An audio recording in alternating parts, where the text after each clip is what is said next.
वाजिबुल एहतराम उलमाए किराम, मुअज़्ज़ज़ सामीन व हाज़िरीन, अस्सलामु अलैकुम व रहमतुल्लाहि व बरकातुहू।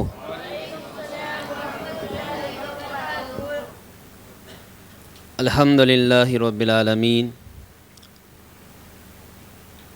वस्सलातु वस्सलामु अला रसूलिहिल करीम, अम्मा बाद, फ़ाऊज़ु बिल्लाहि मिनश शैतानिर रजीम, बिस्मिल्लाहिर रहमानिर रहीम। कुल इन कुन्तुम तुहिब्बुनल्लाह फत्तबिऊनी युहब्बिबकुमुल्लाह। सदक़ल्लाहुल अज़ीम।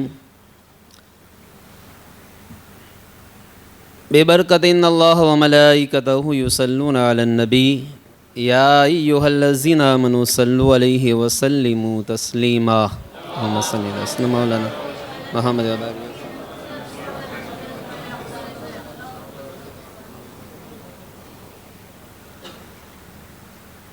एक बार और दुरूद पाक का हदिया पेश करने वाला पढ़े, अल्लाहुम्मा सल्लि अला सय्यिदिना मुहम्मद व बारिक वसल्लम।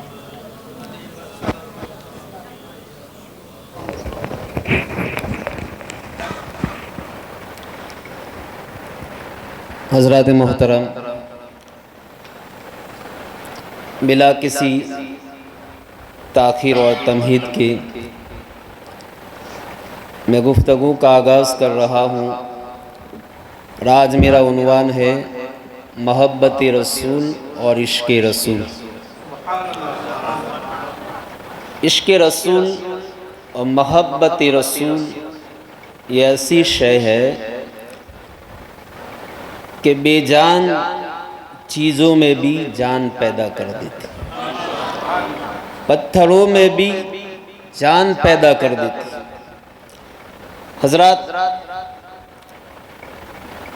आज के दौर में हमें कहा जाता है कि ये दुरूद व सलाम पढ़ने वाले, मिलाद मनाने वाले इस दौर में भी इश्क़ व मोहब्बत की बात करते हैं। हर महफिल में इश्क़ रसूल, मोहब्बत रसूल की बात करते हैं। हालांकि ये दौर है दर्स अमल देने का, ये दौर है तबलीग करने का, ये दौर है इस्लाह करने का। तो मैं अर्ज़ करूँगा कि हम दर्स मोहब्बत भी देते हैं तो दर्स अमल के लिए, दर्स मोहब्बत भी देते हैं तो दर्स इस्लाह के लिए, क्योंकि हम जानते हैं कि ये मोहब्बत है जो हर मुश्किल को आसान कर देती है। ये मोहब्बत है जो दुख दर्द सहने का हौसला पैदा करती है। ये मोहब्बत है जो महबूब की रज़ा की खातिर ज़ख्म खाने पर आमादा करती है।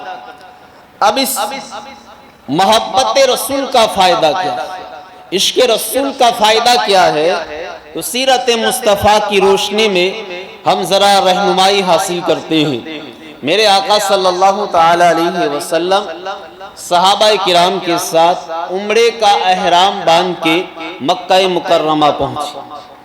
अभी मक्का फतह नहीं हुआ, मुशरिकीन की हुकूमत है। मुशरिकीन मक्का रास्ता रोक देते हैं कि आप नहीं आ सकते। कहा क्यों नहीं आ सकते, हमें उम्रा करना। कहा कि आप उम्रे के बहाने शहर में आएंगे और कब्जा कर लेंगे। अब मुज़ाकिरात हो रहे हैं, बातचीत चल रही है, लेकिन मुशरिकीन सोचते हैं कि पता नहीं मुज़ाकिरात कामयाब होते हैं कि नहीं, बातचीत कामयाब होती है कि नहीं, क्या नतीजा निकलेगा। हो सकता है मैदान में उतरना पड़े, मुकाबला करना पड़े, हथियार उठाने पड़े, जंग लड़नी पड़े। तो जंग लड़ने से पहले, मुकाबला करने से पहले कम से कम इतना तो पता होना चाहिए कि दुश्मन की ताकत क्या है, दुश्मन की तादाद कितनी है, दुश्मन कितने पानी में है, दुश्मन के पास हथियार कितना है, लड़ने वाले जवान कितने हैं, लड़ने का अंदाज क्या है, और अगर दुश्मन से मुकाबला हो तो किस पैमाने की, किस अंदाज और किस मेयार की तैयारी करनी चाहिए।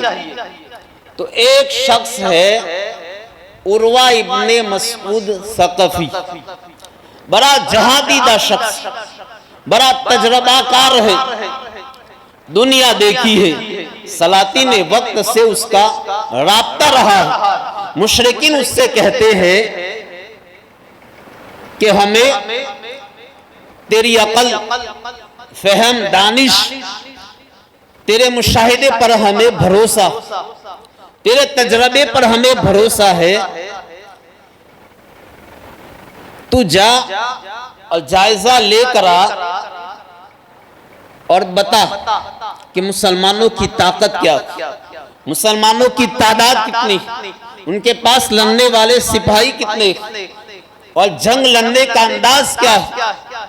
तो उर्वा इब्ने मसूद सकफी जाता है, जायजा लेके वापस आता है और कहता है कि मेरा तजरबा और मुशाहिदा बताता है कि अगर तुम्हें मुसलमानों से जंग लड़नी पड़ी तो तुम्हें मुंह की खानी पड़ी। तुम उनको हरा नहीं सकते, मुसलमानों को शिकस्त नहीं दे सकते। पूछा क्यों नहीं हरा सकते?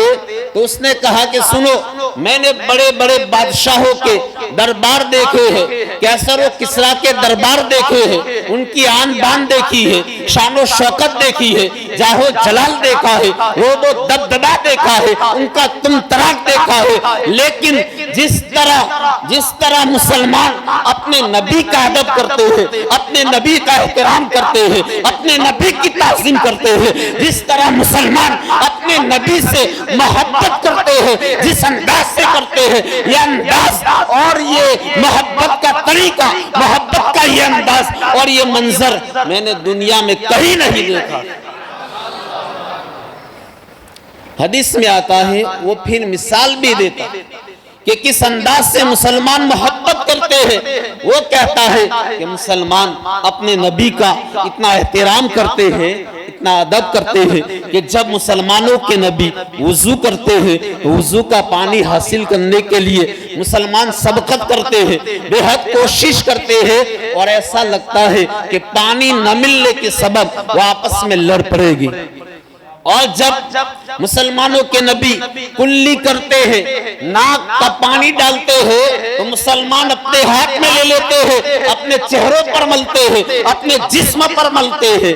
और जब मुसलमानों के नबी गुफ्तगू फरमाते हैं, खिताब करते हैं, तो मुसलमान इस तरह अदब से सर झुकाकर खामोशी के साथ उनकी गुफ्तगू सुनते हैं कि ऐसा लगता है कि उनके सरों पर परिंदे बैठे हैं, कि जरा सी हरकत होगी तो परिंदे उड़ जाएंगे।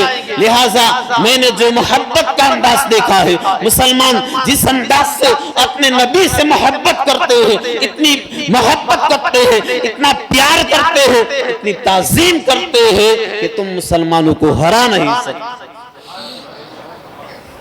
हजरात, वो पुराना दौर, उस दौर में दुश्मन की ताकत का अंदाजा तादाद से होता। फिर ये देखा जाता था कि उनमें जवान कितने हैं, बूढ़े कितने हैं, कमजोर कितने हैं, ताकतवर कितने हैं, लड़ने वाले कितने हैं। फिर ये भी देखा जाता था कि उनके पास हथियार कितने हैं, तलवारें कितनी हैं, तीर कितने हैं, नेज़े कितने हैं, कमाने कितनी हैं। फिर ये भी देखा जाता कि उनके पास घोड़े कितने हैं, ऊंट कितने हैं। ये सारी चीजें देखकर दुश्मन की ताकत का अंदाजा लगाया जाता था। लेकिन उर्वा इब्ने मसूद सकफी जो जायजा लेने आया था, वो ये कुछ ये नहीं कहता कि मुसलमानों की ताकत कितनी है, वो ये नहीं बताता कि मुसलमानों के लड़ने का अंदाज क्या है, वो ये नहीं बताता कि उनमें जवान कितने हैं, बूढ़े कितने हैं, वो ये नहीं बताता कि उनके पास हथियार कितने हैं, तलवारें कितनी है, तीर कितने हैं, नेज़े कितने हैं, कमाने कितनी है, ऊंट कितने हैं, घोड़े कितने हैं। ये कुछ नहीं बताता, बस वो ये बताता है कि तुम मुसलमानों को हरा नहीं सकते, क्योंकि मुसलमान अपने नबी से बेहद प्यार करते हैं, बेहद मोहब्बत करते हैं। और वो मक्का के मुशरिक भी अजीब थे, वो भी ये नहीं कहते कि मुसलमान अपने नबी से मोहब्बत करते हैं तो करे, हमें उनसे क्या लेना देना, हमें मोहब्बत से क्या लेना देना। हमें उनकी तादाद के बारे में बताओ, उनकी ताकत के बारे में बताओ, उनके हथियार के बारे में बताओ, वो भी नहीं, ये नहीं कहते। तो नतीजा ये निकला कि हजरत गिरामी उस वक्त के काफिर और मुशरिक भी जानते थे कि मुसलमानों की असल ताकत इश्क रसूल और मोहब्बत रसूल है। फिर आप देखिए सहाबा का अंदाज देखिए, किस अंदाज से मोहब्बत करते। इब्तिदाई इस्लाम में मुसलमानों की तादाद 39 तक पहुंची तो अबू बकर सिद्दीक ने अर्ज की, या रसूल अल्लाह, अब अलल ऐलान इस्लाम की तबलीग की जाए। अव्वल तो सरकार ने मना फरमाया, मगर अबू बकर सिद्दीक ने इसरार किया तो मेरे आका ने इजाजत दी थी। चुनांचे सिद्दीक अकबर खुतबा देने लगे। ये पहला खुतबा था जो इस्लाम में पढ़ा गया। खुतबे का शुरू होना था कि चारों तरफ से कुफारो मुशरिकिन टूट पड़े और इस कदर अबू बकर सिद्दीक को मारा कि पूरा चेहरा जख्मी हो गया, लहू लुहान हो गए, बेहोश हो गए। जब होश में आए तो जबान पर पहला जुमला यह था कि मेरे आका का हाल क्या था, मुझे हुजूर की बारगाह में ले चलो। जब हुजूर के सामने गए तो सरकार ने अपने इस गुलाम का यह हाल देखा। फरमाया, अबू बकर इतने जख्म खाने के बाद भी मेरा नाम लेता है। तो अर्ज की, कहा, हुजूर मेरी तो साड़ी बहार आपसे। हजरत बिलाल को तपते हुए रेत पर लिटाया जाता, भारी पत्थर सीने पर रखे जाते हैं, आपके गले में रस्सी डालकर पथरीले रास्तों पर घसीटा जाता। एक दिन हुजूर करीब से गुजरे तो देखकर मुस्कुरा पड़े और कहा कि हुजूर मेरी तो साड़ी बहार आपसे। मर्द तो मर्द है, उस औरत के जज्बे को सलाम है जिसका शौहर भी शहीद हो गया, बेटा भी शहीद हो गया, बाप भी शहीद हो गया, भाई भी शहीद हो गया, फिर भी मैदान की तरफ दौड़ती हुई जा रही है। किसी ने कहा, तेरा बाप शहीद हो गया, कहा मुझे हुजूर के बारे में बताओ। भाई शहीद हो गया, कहा हुजूर के बारे में बताओ। शौहर शहीद हो गया, कहा मुझे हुजूर के बारे में बताओ। बेटा शहीद हो गया, कहा मुझे हुजूर के बारे में बताओ। पूरा कुंबा शहीद हो गया, कोई परवाह नहीं। जब सरकार को देखा तो मुस्कुरा पड़ी, कहा हुजूर मेरी तो साड़ी बहार आपसे। हजरत ज़ैद इब्ने हारिसा रदी अल्लाह ताला अन्हु ये बचपन में अगवा हो गए थे, बिकते बिकते मक्का आ गए। आखिरकार उस हस्ती ने खरीद लिया कि जब तक बिका न था कोई पूछता न था, तूने खरीद कर मुझे अनमोल कर दिया। हुजूर ने अपना गुलाम बना लिया, और जिसको हुजूर अपना गुलाम बना ले फिर दुनिया के आका उसके कदमों की खाक बन जाती। यही बिलाल थे, जब तक हुजूर ने खरीदा नहीं था। जब हुजूर ने अपना गुलाम बनाया, खरीद लिया, तो उमर जैसी हस्ती हजरत बिलाल को सैयदोना बिलाल कहकर बुलाते थे। क्या है बिलाल, तू हमारा आका? कहा मैं आका कैसे हो गया? कहा क्या है बिलाल, जब तक सरकार ने खरीदा नहीं था तो गुलाम था, अब तो हुजूर का गुलाम हो गया है, तो उनके जो गुलाम हो गए वो खल्क के इमाम हो गए।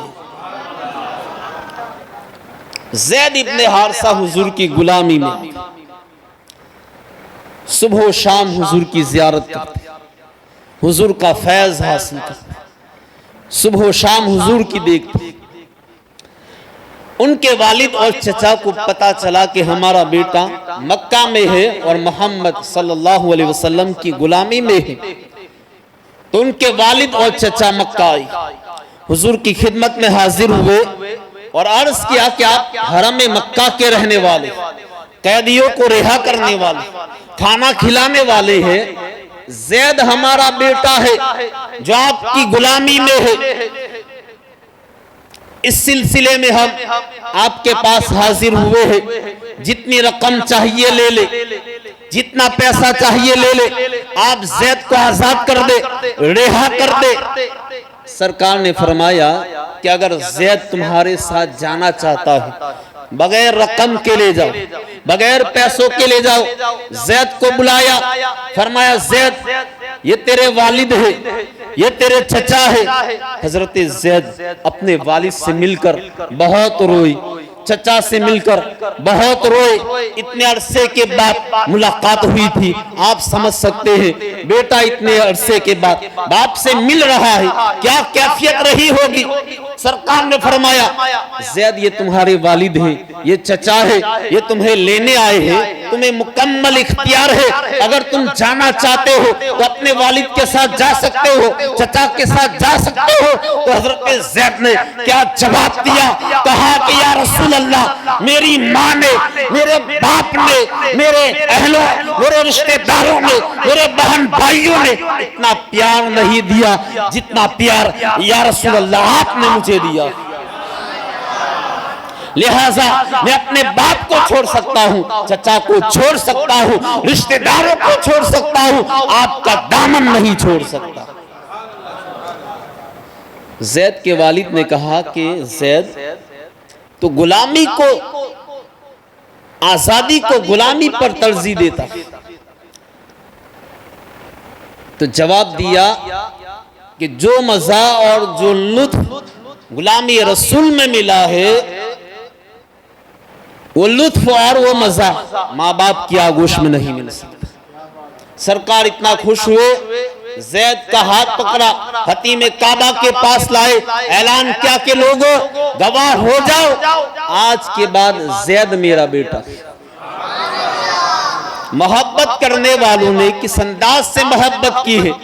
बेजान चीजें भी हुजूर से मोहब्बत करती, पत्थर भी आपसे मोहब्बत करते हैं, कंकर भी आपसे मोहब्बत करते हैं, शजर व हजर भी आपसे मोहब्बत करते हैं, दरख्त भी आपसे मोहब्बत करते हैं। और हदीस से मुतवातिर है, उस्तूने हन्नाना खजूर की एक सूखी लकड़ी थी, खुश्क तना था, जिसके साथ मेरे आका सल्लल्लाहु ताला अलैहि वसल्लम टेक लगाकर खुतबा दिया करते थे। उसको उस्तूने हन्नाना कहते। जब उस्तूने हन्नाना की जगह मिंबर बन गया, अनस इब्ने मालिक कहते हैं जुमा का दिन था, सरकार मिंबर पर बैठे, उस्तूने हन्नाना दूर नहीं था, करीब ही थी। सरकार मिंबर पर बैठे तो खजूर की उस खुश्क लकड़ी ने इतनी जोर से चीख मारी कि पिछली सब तक सहाबा ने नजर उठा के देखा कि क्या हुआ। अनस इब्ने मालिक कहते हैं मैं देख रहा था, लकड़ी रो रही है, आंसू गिर रहे हैं और इतनी हिल रही थी कि मुझे ऐसा लगा कि ये फट जाएगी और उसके टुकड़े मस्जिद नबवी के फर्श पर बिखर जाएंगे। फरमाते हैं जिस तरह एक बच्चा माँ की जुदाई में बिलक कर रोता है, इस अंदाज से वो लकड़ी रो रही थी। सरकार मिंबर से उतरे, लकड़ी को सीने से लगाया तो उसे करार आ गया। बेजान चीजें भी मेरे आका से मोहब्बत करती है, दरख्त भी आपसे मोहब्बत करते हैं, पत्थर भी आपसे मोहब्बत करते हैं। और एक बड़ी खूबसूरत हदीस मैं आपके सामने पेश करता हूं कि किस अंदाज से मोहब्बत करने वालों ने मेरे आका से मोहब्बत की है। हजरत याला बिन मुर्रा रदी अल्लाह ताला अन्हु फरमाते हैं, सहाबी रसूल है, कि मैं एक सफर में हुजूर के साथ था, मैंने 3 बातें मुशाहिदा की, 3 मौजज़ात देखे। फरमाते हैं कि हम एक जगह ठहरी, कयाम किया, रुके, तो सरकार महवे इस्तिराहत हो गई, हुजूर आराम फरमाने लगे। हजरत याला बिन मुर्रा कहते हैं कि मैंने देखा कि एक दरख्त जमीन चीरता हुआ और आप पर साया करने लगा। कहिए सुभान अल्लाह। फरमाते हैं कि दरख्त जमीन चीर कर आया, सरकार पे साया करने लगा। थोड़ी देर के बाद दरख्त वापस चला गया। जब हुजूर नींद से बेदार हुए तो मैंने ये दरख्त वाला वाकया बयान कर दिया। तो आपने फरमाया कि ये वो दरख्त है जिसने अल्लाह ताला से मुझ पर सलाम पढ़ने की इजाजत मांगी, जो इसको मिल गई। अब इस हदीस से आप देखिए कितना नूर पैदा होता है, कितने मसाइल, कितना इल्म, कितना नॉलेज हासिल होता है। पहली बात इस हदीस से ये मालूम हुई, ये पता चला कि हुजूर अगर सो रहे हो और कोई सलाम अर्ज करे तो मेरे आका उसको देखते भी है और उसका सलाम भी सुनते हैं। तो जब दरख्तों का सलाम सुनते हैं तो क्या उम्मतियों का सलाम नहीं सुन सकते? यकीनन सुनते भी है, पहचानते भी है और जवाब भी इरशाद फरमाते। दूसरी बात यह मालूम हुई कि दरख्त सिर्फ साया करने के लिए नहीं आया था, क्योंकि साया तो बादल भी आप पे करते। वो दरख्त स्पेशल सलाम के लिए हाजिर हुआ था। तो दरख्त तो सलाम पढ़ने की इजाजत मांग रहा है। ये कैसा उम्मती है जो सलाम पढ़ने से रोक रहा है, सलाम न पढ़ने के बहाने तलाश करता है। कभी कहता है अजान से पहले ना पढ़ो, कभी कहता है जुमा के बाद ना पढ़ो, कभी कहता है खड़े होकर ना पढ़ो। फिर दरख्त ने ये ना देखा कि इस वक्त सलाम पढ़ना जायज है कि नाजायज। उसने बता दिया कि महबूब खुदा पर, मुस्तफा पर जब भी सलाम पढ़ो इजाजत भी है और कबूल भी। और इस हदीस से ये बात भी मालूम हुई कि सहाबाए किराम दरख्त को आता जाता देख रहे हैं और हुजूर की बारगाह में अर्ज भी कर रहे हैं कि ये क्या मामला है। हालांकि सरकार सो रहे थे, लेकिन सहाबा जानते थे कि हम जागते हुए भी वो कुछ नहीं देख सकते जो सरकार सोकर भी देख रहे हैं। क्योंकि हुजूर का फरमान है इन्नी अरा माला तरौना व अस्माउ माला तस्माउन। जो कुछ मैं देखता हूं वो तुम नहीं देख सकते, और जो कुछ मैं सुनता हूं वो तुम नहीं सुन सकते। और ये भी सरकार का फरमान है कि मेरी सिर्फ आंखें सोती है, दिल बेदार रहता है। इसीलिए हर किसी का वुजू सोने से, नींद से टूट जाता है, मगर सरकार को सोने के बाद भी वुजू की हाजत और जरूरत नहीं, क्योंकि आपका सोना भी नूर है और जागना भी नूर है। सुभान अल्लाह, सुभान अल्लाह। हम खाए तो गलाजत बन जाए, हुजूर खाए तो नूर बन जाए। क्योंकि हम दुनिया की गिज़ा खाते हैं और मेरे आका फरमाते हैं अभी तो इंद रब्बी युतइमुनी व यस्कीनी, मैं रात अपने रब के यहाँ गुजारता हूँ, वो मुझे खिलाता भी है और पिलाता भी है। फिर मेरे आका इस दुनिया के खाने पानी के मोहताज नहीं थे, बल्कि आपने इसलिए खाया कि हमें खाने का सलीका आ जाए, हमें खाने का तरीका आ जाए, और जब हम खाए तो भूख और प्यास भी मिटे और हमें सुन्नत का सवाब भी मिले। तो हजरत गिरामी, आपका खाना भी नूर है, पीना भी नूर है, आपका सोना भी नूर है, आपका जागना भी नूर है। माहिरीन ज़राअत फरमाते हैं, कहते हैं एग्रीकल्चर के जो माहिर हैं वो कहते हैं कि किसी पौधे को एक जगह से दूसरी जगह मुंतकिल करना हो, ले जाना हो, तो उसकी जड़ों को हवा नहीं लगनी चाहिए, वरना वो सूख जाएगा। मगर ये दरख्त कितना सफर तय करके आया, कब तक साया करता रहा, मगर पहले से ज्यादा शादाब रहा। तो पता चला कि मोहब्बत रसूल की हवा लग जाए तो फिर खुशकी पैदा नहीं होती, बल्कि पहले से ज्यादा शादाबी और ताजगी पैदा हो जाती। बेशक, सुभान अल्लाह, सुभान अल्लाह। मोहब्बत करने वालों ने किस अंदाज से मोहब्बत की। अहले मोहब्बत फरमाते हैं कि मोहब्बत के चंद असबाब हैं, चंद वजूहात हैं, चंद मुहर्रिकात हैं। एक बंदा जब दूसरे बंदे से मोहब्बत करता है तो बिला वजह मोहब्बत नहीं करता, बिला सबब मोहब्बत नहीं करता, कोई ना कोई वजह और सबब जरूर होता। फरमाते हैं कि मोहब्बत का पहला सबब, पहली वजह हुस्ने सूरत है। कोई शख्स बहुत ज्यादा खूबसूरत है, हसीन व जमील है, वजीह व शकील है, पुरकशिश है, तो लोग उससे मोहब्बत करते। या मोहब्बत हुस्ने सीरत की वजह से होती है कि कोई शख्स खूबसूरत तो नहीं है, हसीन व जमील तो नहीं है, लेकिन उसकी सीरत इतनी आला है, उसका किरदार इतना अच्छा है, उसके अखलाक इतने अच्छे हैं कि लोग उससे मोहब्बत करते। और फरमाते हैं कि मोहब्बत की तीसरी वजह एहसान है कि कोई शख्स खूबसूरत भी नहीं है, उसकी सीरत भी अच्छी नहीं है, लेकिन उसने एहसान किया तो आप उससे मोहब्बत करने पर मजबूर हो जाते।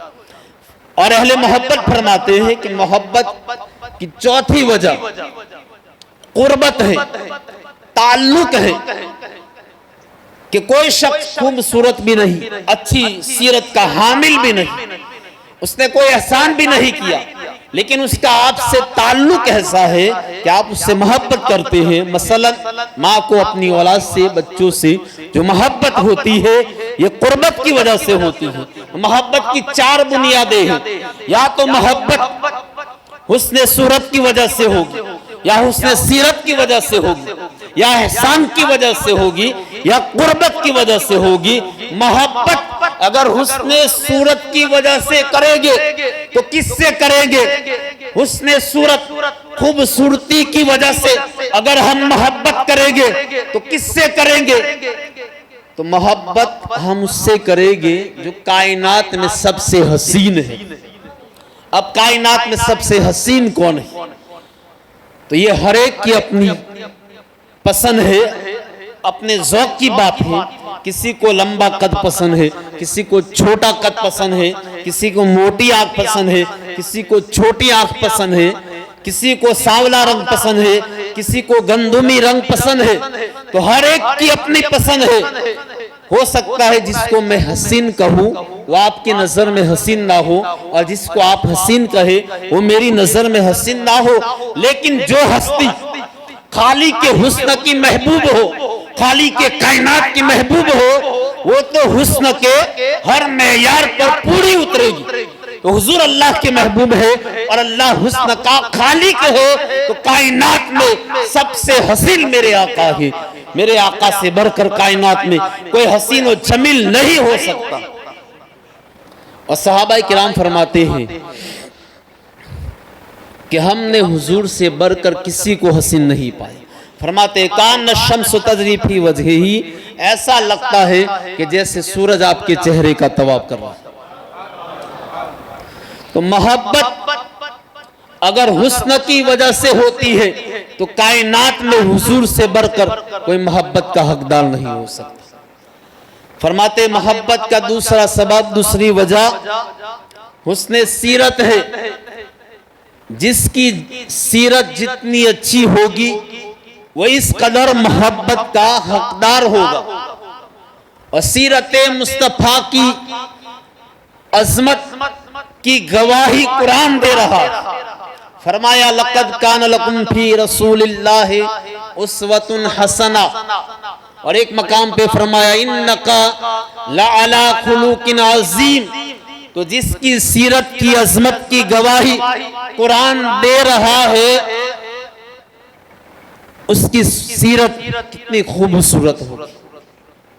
और आपके बदतरीन दुश्मन भी आपकी सीरत की अजमत की गवाही दे रहे हैं। कलमा नहीं पढ़ते, ईमान नहीं लाते, आपको अल्लाह का नबी नहीं मानते, लेकिन अपनी अमानतें आपके पास रखते हैं, आपको सादिक व अमीन कहते हैं। मोहब्बत अगर हुस्ने सीरत की वजह से होती है तो कायनात में हुजूर से बढ़कर कोई मोहब्बत का हकदार नहीं हो सकता। दरूद पाक पढ़िए, अल्लाहुम्मा सल्ली अला मौलाना मुहम्मद बारिक व सल्लिम सलातो व सलाम अलैका या सय्यदी या रसूल अल्लाह सल्लल्लाहु तआला अलैहि वसल्लम। एक बार और दरूद पाक का नजराना पेश करें। अल्लाहुम्मा मुहम्मदिन अदद मा फी इल्मिल्लाहि सलातन दाइमतन बिदवामि मुल्किल्लाह सल्लल्लाहु तआला अलैहि वसल्लम। तो मोहब्बत का पहला सबब हुस्ने सूरत, खूबसूरती। मोहब्बत का दूसरा सबब हुस्ने सीरत। मोहब्बत का तीसरा सबब एहसान और मेहरबानी। किसी ने एहसान किया तो आदमी उससे मोहब्बत करने पर मजबूर होता। हम पर हुजूर के कितने एहसानात हैं। हमें ईमान मिला, कुरान मिला, हिदायत मिली, सिराते मुस्तकीम मिला, इरफान मिला, जहन्नम से नजात मिली, जन्नत के मुस्तहीक बने, हमें वजूद मिला, जिंदगी मिली, तो मुस्तफा करीम के सदक़े। हदीस कुदसी है, अल्लाह ताला इरशाद फरमाता है, लौला कलमा खलक़तुद दुनिया लौला कलमा खलक़तुल अफ़लाक लौला कलमा ज़हरतुर रबूबिया। अल्लाह फरमाता है कि ऐ महबूब, अगर तू ना होता तो ये अर्ज़ो समा ना होते, ये ज़मीन व ज़माना होते, ये मकीन व मकाना होते, ये शमशो कमर ना होते, बरगो शजर ना होते, हजरो शजर ना होते, ये मनाजिर कायनात ना होते, ये मज़ाहिर कुदरत ना होते, समा को समक ना होते, ये कतरा व दरिया ना होते, ये जर्रा व सहरा ना होते। ऐ महबूब, अगर तू ना होता तो मैं अपने रब होने को भी जाहिर न करता। और सिद्दीक़ अकबर फरमाया करते थे कि आरफ तो रब्बी बे मुहम्मदिन व आरफ तो मुहम्मदन बे रब्बी, कि मैंने रब को मुस्तफा के जरिए पहचाना और मुस्तफा को रब के जरिए पहचाना। दो बातें हैं। फरमाते हैं मैंने रब को मुस्तफा के जरिए पहचाना, आलम में तखय्युल में, तसव्वुर में अर्ज किया कि ऐ खलीफाए रसूल, ऐ खलीफाए बिला फसल, ऐ अबू बकर सिद्दीक, बिला शुबहा हम सब ने रब को पहचाना है तो मुस्तफा के जरिए पहचाना है। लेकिन आपका ये फरमाना कि मैंने मुस्तफा को रब के जरिए पहचाना, ये बात समझ में नहीं आई। तो अबू बकर सिद्दीक फरमाते हैं तुम देखते नहीं हो, मुस्तफा इशारा करते हैं, चांद के दो टुकड़े कर देते हैं, इशारा करते हैं, सूरज को उल्टे पांव फिरा देते हैं, इशारा करते हैं, दरख्त को सद्दा करवा देते हैं, अपनी बारगाह में बुला लेते हैं, तुम देखते नहीं हो। मुस्तफा इशारा करते हैं, बादल बरसने लगते हैं, उंगलियों से पानी के चश्मे जारी कर देते हैं। फरमाते हैं मैं सोचने लगा कि जब बनने वाला, मैं सोचने लगा कि जब मखलूक ऐसी है तो खालिक कैसा होगा, जब बंदा ऐसा है बंदा नवाज कैसा होगा। अरे जब बनने वाले मुस्तफा ऐसे हैं तो इनको बनाने वाला खुदा कैसा होगा।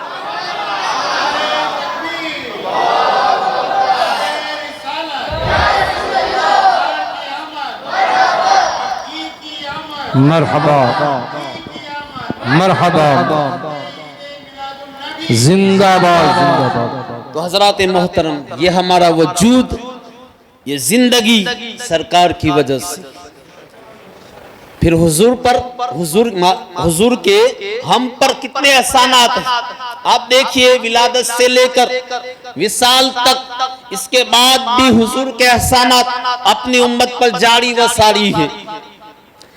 पैदा हुए तो उम्मत को याद फरमाया, पैदा होते ही मेरे आका ने सजदा किया और इस सजदे के अंदर सुबहान रब्बियल आला नहीं पढ़ा, बल्कि पढ़ा रब्बी हबली उम्मती कहते हुए पैदा हुए। हक ने फरमाया कि बख्शा अस्सलातु वस्सलाम।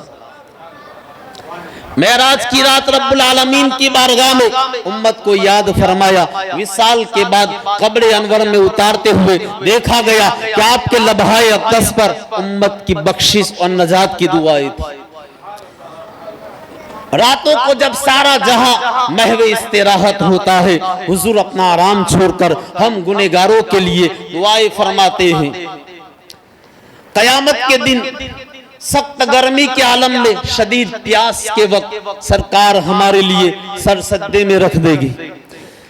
कहीं उम्मतियों के नेकियों के पलरे भारी फरमाएंगे, कहीं जामे कौसर पिलाएंगे, कहीं पुलसिरात से सलामती के साथ गुजारेंगे, कहीं वो गिरतों को थाम लेंगे, कहीं वो प्यासों को जाम देंगे। कभी अपनी उम्मत के अफराद को जहन्नम से निकाल रहे होंगे, किसी के दर्जात बुलंद फरमा रहे होंगे। खुद रोएंगे हमें हंसाएंगे, खुद गमगीन होंगे हमें खुशियां अता फरमाएंगे। और एक खूबसूरत हदीस के हुजूर के कितने एहसानात है।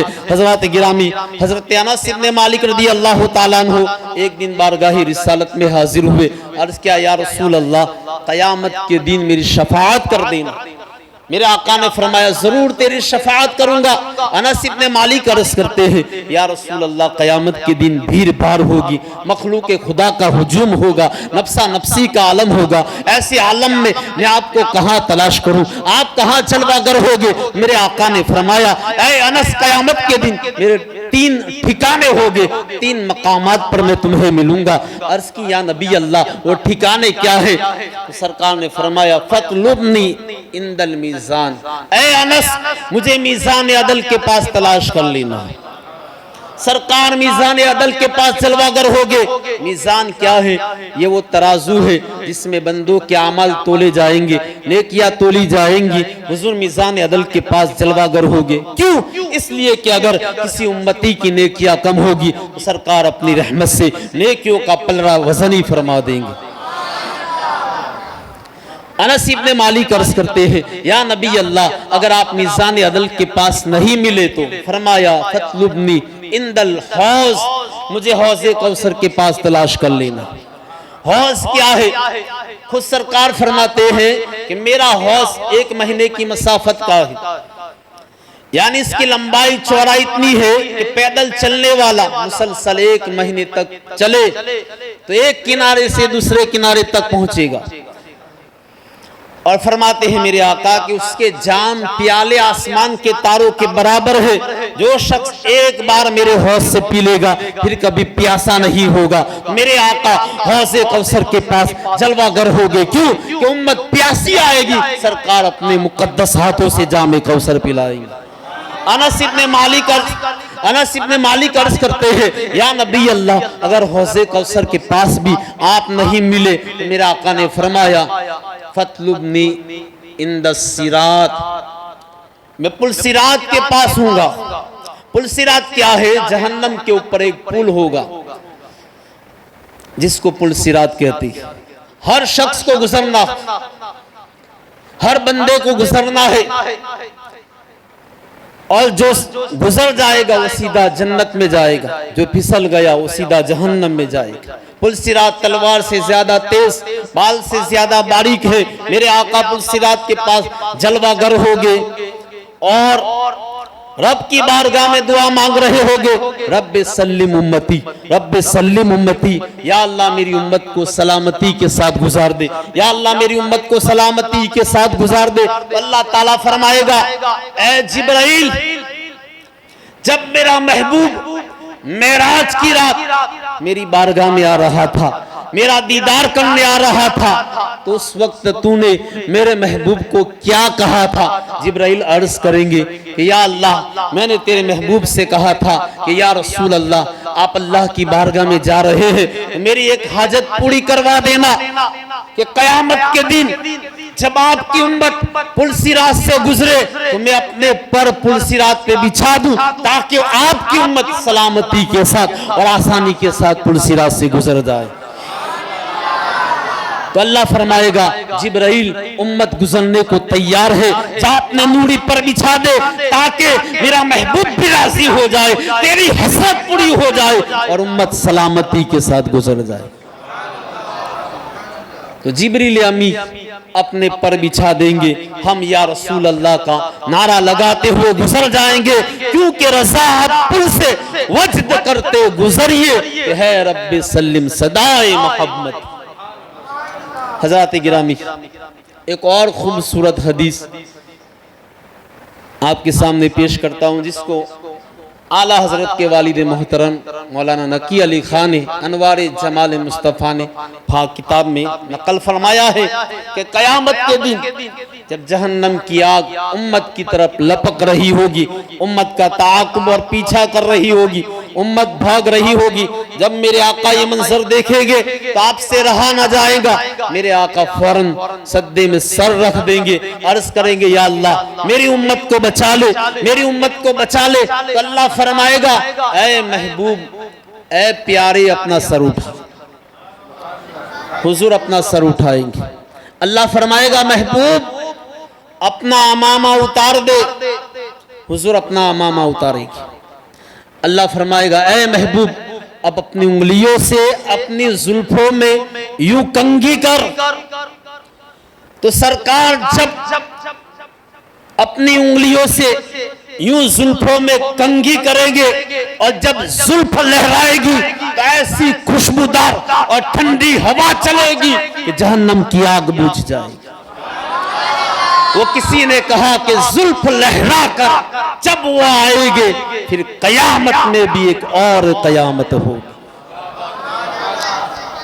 अलगरज हुजूर के इस कदर एहसानात है कि हम शुमार नहीं कर सकते, और ये भी मालूम हुआ कि हुजूर की ज़ात अक़दस में वो तमाम खूबियाँ, वो तमाम औसाफ, वो तमाम कमालात मौजूद है जिनकी वजह से मोहब्बत की जाती है।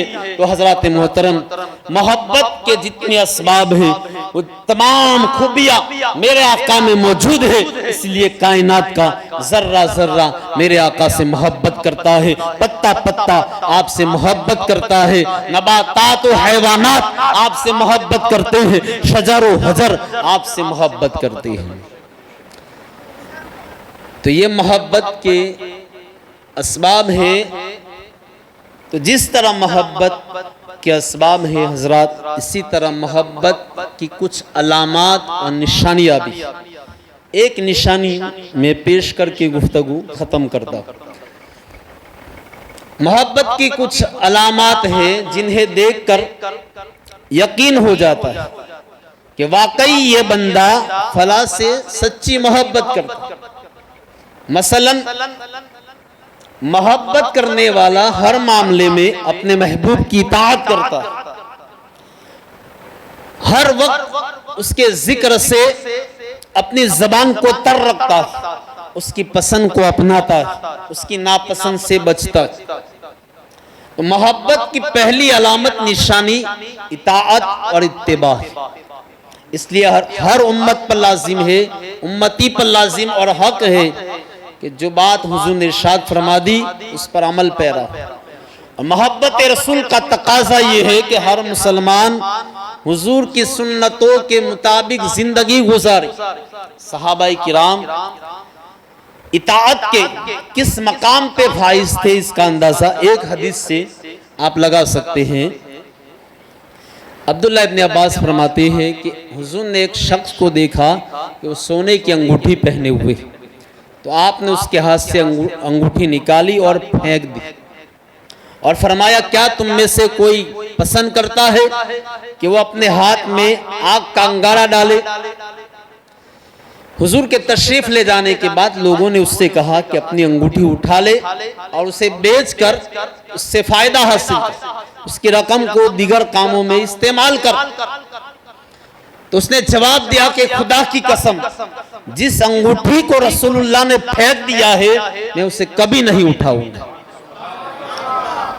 तो मोहब्बत के साथ साथ मोहब्बत के तकाजे भी पूरा करना लाजिम और जरूरी। मोहब्बत का तकाजा ये है कि महबूब की इत्तिबा और इताअत की जाए।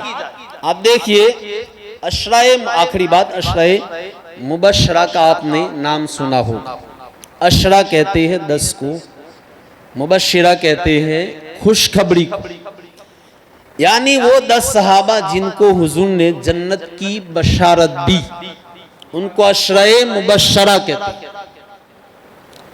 वैसे हर सहाबी जन्नती है, लेकिन 10 वो है जिनको खुसूसियत के साथ एक ही नशिस्त में, एक ही मजलिस में, एक ही वक्त में जन्नत की बशारत दी। वो 10 कौन है? फरमाया अबू बकर फिल जन्ना, उमर फिल जन्ना, उस्मान फिल जन्ना, अली फिल जन्ना, तलहा फिल जन्ना, जुबैर फिल जन्ना, अब्दुर्रहमान फिल जन्ना, साद फिल जन्ना, सईद फिल जन्ना, अबू उबैदा फिल जन्ना।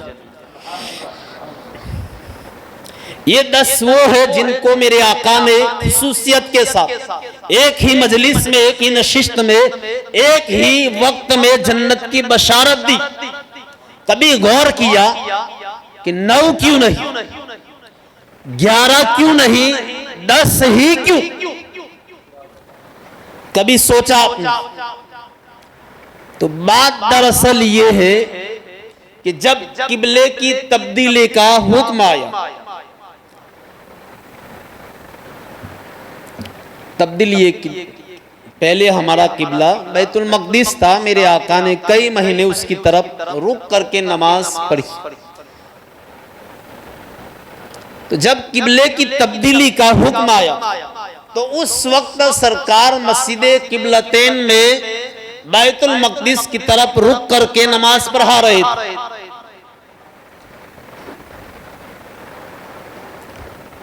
अभी 2 रकातें पढ़ी थी कि हुक्म आ गया और पूरी आयत कद नरा तक़ल्लुब वजहिका फिस समाई फलनुवल्लियन्नका क़िबलतन तरदाहा, कि हुजूर की ख्वाहिश थी कि बैतुल मक़दिस की बजाय बैतुल्लाह शरीफ किबला बन जाए। और इस ख्वाहिश में हुजूर बार बार आसमान की तरफ चेहरा उठा रहे हैं। अल्लाह ने आयत एक मुक़द्दसा नाज़िल फरमा दी, कद नरा तक़ल्लुब वजहिका, ऐ महबूब आपका बार बार आसमान की तरफ देखना ये हम देख रहे हैं। कद नरा तक़ल्लुब वजहिका फिस समाई फलनुवल्लियन्नका क़िबलतन तरदाहा, ए महबूब अब जिधर तेरा रुख चाहे, जिधर तेरी मर्जी हो, जिधर तेरा दिल चाहे रुख फेर दे। रुख फेरना तेरा काम है, किबला बदलना मेरा काम है। गोया रब ने फरमाया कि ए महबूब आदम का किबला मेरी मर्जी से बना, नूह का किबला मेरी मर्जी से बना, इब्राहिम का किबला मेरी मर्जी से बना, ईसा का किबला मेरी मर्जी से बना, हर एक का किबला मेरी मर्जी से बना। ऐ महबूब तेरा किबला तेरी मर्जी से बनेगा, तू जिधर रुख फेर देगा हम उसे किबला बना देंगे। तो हजरात 10 ही क्यों? खुसूसियत के साथ मेरे आका ने 10 ही को बशारत क्यों दी? 9 क्यों नहीं, 11 क्यों नहीं, 10 ही क्यों? तो बात दरअसल ये है कि हुजूर जब किबले की तब्दीली का हुक्म आया, मस्जिद किबलतैन में नमाज पढ़ा रहे थे, अभी 2 ही रकातें पढ़ी थी कि हुक्म आ गया। तो दौरान नमाज मेरे आका घूम गए तो सहाबा किराम भी घूम गए। सरकार चलकर आगे तशरीफ लाए या सहाबाए किराम चलकर पीछे हो गए। अब सहाबाए किराम के लिए बहुत बड़ा इम्तिहान था कि हुजूर के पीछे रहे या किबले की तरफ घूम जाए। बहुत बड़ा इम्तिहान था और रब भी ये देखना चाहता था कि कौन किबले की तरफ जाना चाहता है और कौन महबूब के पीछे रहता है। बहुत बड़ा इम्तिहान था सहाबाए किराम के लिए। एक तरफ इबादत का मामला है, एक तरफ ताज़ीम रसूल का मामला है। तो जब किबले की तब्दीली का हुक्म आया, मेरे आका घूम गए तो साथ में सहाबाए किराम भी घूम गए। तो जब सरकार ने मोहब्बत का ये अंदाज देखा, इताअत का ये अंदाज देखा कि एक लम्हे के लिए सहाबा ने नहीं सोचा कि क्या हुआ, बस ये देखा कि यार का रुख फिर गया तो सहाबा किराम भी फिर गए। तो उस वक्त मस्जिद किबलतैन में यही 10 सहाबा हुजूर के पीछे खड़े थे।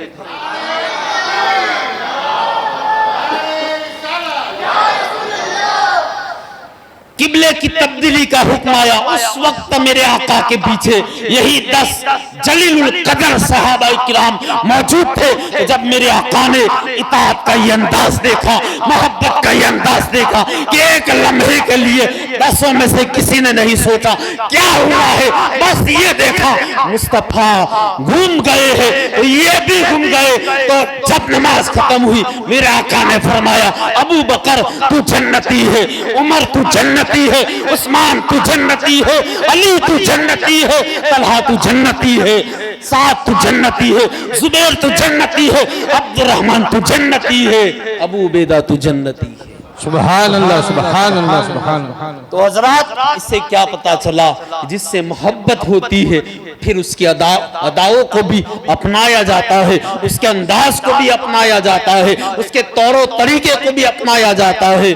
मोहब्बत रसूल भी लाजिम और ज़रूरी है और उसके तकाज़ों को पूरा करना भी लाजिम है। इसके तकाज़े क्या है कि हर मामले में हम किसी और को आइडियल बनाने की ज़रूरत नहीं है, किसी और के उसवे और सीरत और किसी और की तरफ हमें देखने की ज़रूरत नहीं है।